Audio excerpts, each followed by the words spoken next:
বাংলাদেশ জাতীয়তাবাদী যুবদলের এক শীর্ষ নেতার ইয়াবা সেবনের একটি ভিডিও সামাজিক যোগাযোগ মাধ্যমে ছড়িয়ে পড়েছে। এতে চাঞ্চল্যের সৃষ্টি হয়েছে দলের নেতাকর্মীদের মাঝে। তবে এই ভিডিও সম্পর্কে যুবদল নেতা বলছেন, উদ্দেশ্যপ্রণোদিতভাবে সুপার এডিট করে কোনো মহল থেকে ছেড়ে দেওয়া হয়েছে।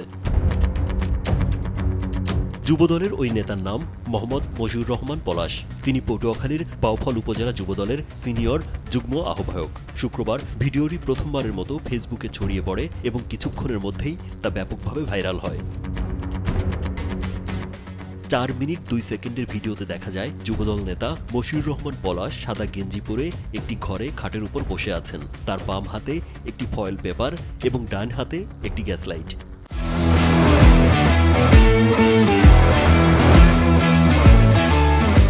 মুখে চিকন পাইপের মতো কিছু একটা বস্তু 2 ঠোঁট দিয়ে চেপে ধরে ধোঁয়া টানতে দেখা যায় তাকে।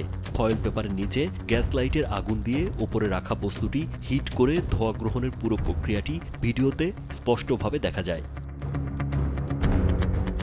এ বিষয়ে ওই যুবদল নেতা মশিউর রহমান পলাশ বলেন, এটি উদ্দেশ্যপ্রণোদিতভাবে সুপার এডিট করে কোনো কুচক্রী মহল থেকে ছেড়ে দেওয়া হয়েছে, যা সম্পূর্ণ সাজানো ও ভিত্তিহীন। ভিডিওটি গতকাল সন্ধ্যার দিকে তা চোখে পড়ে।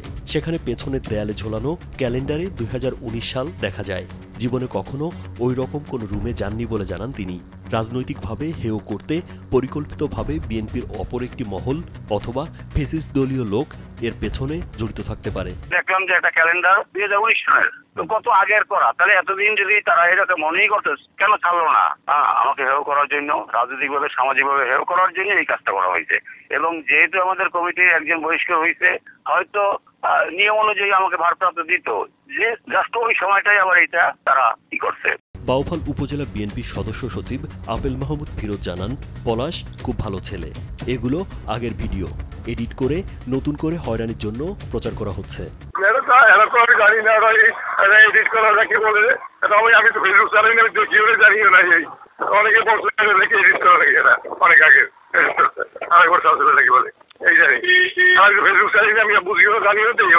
এ ঘটনায় এলাকা জুড়ে আলোচনা সমালোচনার ঝড় বইছে। রাজীব বিশ্বাস, কালবেলা।